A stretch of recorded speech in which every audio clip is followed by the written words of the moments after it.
বন্ধুরা বোনকে ওটি রুমে নিয়ে গেছে, তো আমরা এখানে বসে রয়েছি। এইমাত্র তো গেল।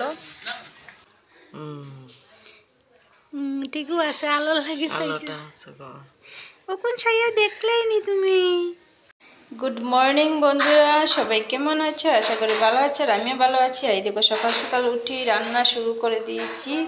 তো আজকে বানাবো ডিম আলুর ঝোল, আর এই যে পেঁয়াজ আর কাঁচা লঙ্কা কেটে রেখেছি, আর কড়াই দেখো বসিয়ে দিয়েছি। আর এইদিকে হচ্ছে ভাত, এই দেখো ভাত হচ্ছে। আর কি জানো, খেয়ে দিয়ে একটু হসপিটালে যাব। আমার এই যে বোন অ্যাডমিশন হয়ে গেছে, তো সামনে যখন আছি বাড়িতে যাইনি, তো না গেলে তো কেমন একটা লাগে। বাড়িতে থাকলে তো আর আসতাম না এত দূর থেকে, তো সামনে যখন আছি তো ভাবছি যাব। তো আজকে সিজার হবে ওর, তো খাওয়া দাওয়া করে তারপর চলে যাব হসপিটালে। তো ঠিক আছে বন্ধুরা, দেখতে থাকো ভিডিওটা। আর আজকে এখন আমার মুখটা দেখাবো না, কেননা আমি খুব কম কাপড় চোপড় এনেছি, তো তার জন্য এক ড্রেসেই পরে বেশিরভাগ থাকতে হচ্ছে। তো ঠিক আছে, আবার আসছি।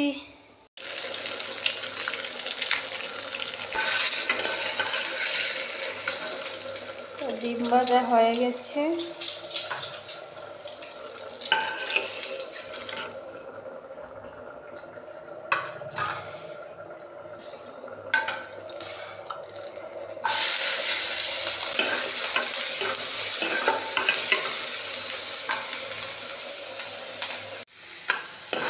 দেখো মশলাটাকে একটু কষিয়ে তারপর আলুটা দিয়ে দেবো, আর আলু দিয়ে একটু আবার কষিয়ে তারপর জল দিয়ে দেবো।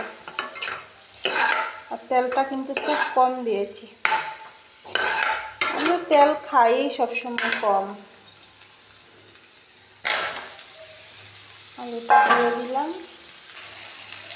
তো এখন জলটা দিয়ে দিচ্ছি। পাতলা পাতলা ডিমের ঝোল রেডি। এই দেখো, ভাত খেয়ে নেব, ভাত খেয়ে আবার যেতে হবে, 12টা বেজে গিয়েছে। তো বন্ধুরা দেখো হসপিটাল এসেছি, অনেকক্ষণ হয়েছে, প্রায় 1:45টার দিকে এসেছি। তো এসে বোনের সাথে গল্প করলাম, এই সেই আর কি, বসে আছি। তো এখন 4:15 বাজে, মনে হয় 5টা সাড়ে 5টার দিকেই সিজার করবে। তো বসে আছি, তো ভাবলাম না একটু এখন তোমাদের সাথে কথা বলে নিই।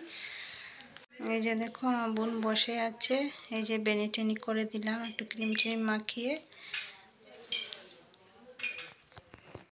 আর শরীরটাও ভালো না, কাশি হয়ে গেছে, তো তাই একটু টেনশনে আছে, একটু টেনশন করছে। তো ঠিক আছে বন্ধুরা, তো পরে আবার আসছি, তোমাদের সাথে কথা বলবো। হ্যাঁ, তো দেখো ও ভয় পাচ্ছে। আসলে কি হয়েছে জানো, অনেক বছর পর, তো প্রায় 11 বছর পর, তো ভয় লাগছে ওর। আর কাশিও ছিল, তবে কাশিটা মানে বিকাল থেকে অনেকটাই কম আছে, তাও মানে নার্ভাস আর কি, নার্ভাস হয়ে আছে। তো সব মেয়েদেরই এই টাইমে একটু নার্ভাস হয়। তো দেখো আর বলছে যে না আমি যাব না, আমি যাব না, এই কথাই আর কি বলছে ও। তো আমি বলছি যে একদমই ভয় পাবি না, তো আমরা তো আছি সবাই এখানে। আর এটাই আর কি, দেখো কান্না শুরু করে দিয়েছে, মানে এত ভয় লাগছিল আর কি ওর। আর কাশি হওয়াতে মানে আরও বেশি আর কি ভয় পেয়ে গেছে। তো দেখো ওটি রুমে নিয়ে যাচ্ছে এখন, আর আমরা তো সবাই এখানে দাঁড়িয়ে আছি। তো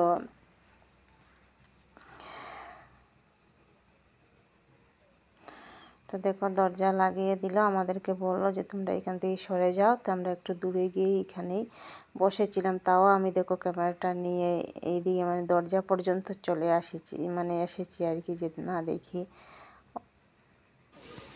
তো বন্ধুরা বোনকে ওটি রুমে নিয়ে গেছে, তো আমরা এখানে বসে রয়েছি, এইমাত্র তো গেল। তো ঠিক আছে, অপেক্ষা করি।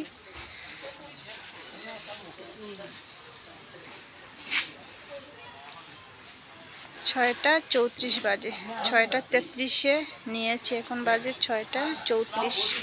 তারপর দেখো আমাদের পুচকুসোনা কিন্তু চলে এসেছে। তো পুচকুসোনার মাকেও দেখো মানে বেডে আনা হয়ে গেছে। তো এই দেখো ও শুয়ে আছে, আর এই যে পুচকুসোনা ওর ঠাম্মার কোলে আছে। তো ঠিক আছে, তোমাদেরকে পুষ্কুসোনাকে দেখিয়ে দেবো একটু পরে। আর এই দেখো ওকে মাত্র মানে শুয়েছে আর কি। তো আমি ভাবলাম যে ভিডিওটা, আর এই দেখো, আরে এই দেখো পুচকুসোনা কি করছে দেখো। প্রথমে তো আমার মোবাইলের লাইট ছিল, আর লাইট থাকায় মানে ও দেখতে পাচ্ছিল না। তো তারপরে লাইটটা অফ করলাম, অফ করার পর দেখো ও কীভাবে মানে দেখবে দেখো। এ দেখো আমি লাইটটা অফ করে দিয়েছি, তো এখন দেখো চাইছে। এত সময় কিন্তু চাইতে পারছিল না লাইটের জন্য, আর দেখছে দেখো মোবাইল দিকে।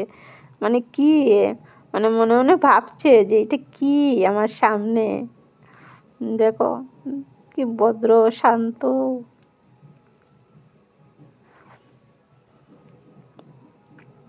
পরের দিন বন্ধুরা সকালবেলা দেখো বোন কিন্তু সারা রাত্র ঘুমায়নি, এত ব্যথা করছিল, এত ব্যথা মানে কি বলবো। এত ওষুধ, এত ইঞ্জেকশন দেওয়া সত্ত্বেও মানে খুব কষ্ট হচ্ছিল ওর। তো আমি এখন চলে যাব, তো ভাবলাম যে না একটু তোমাদেরকে টাটা বাই বাই করে দিই।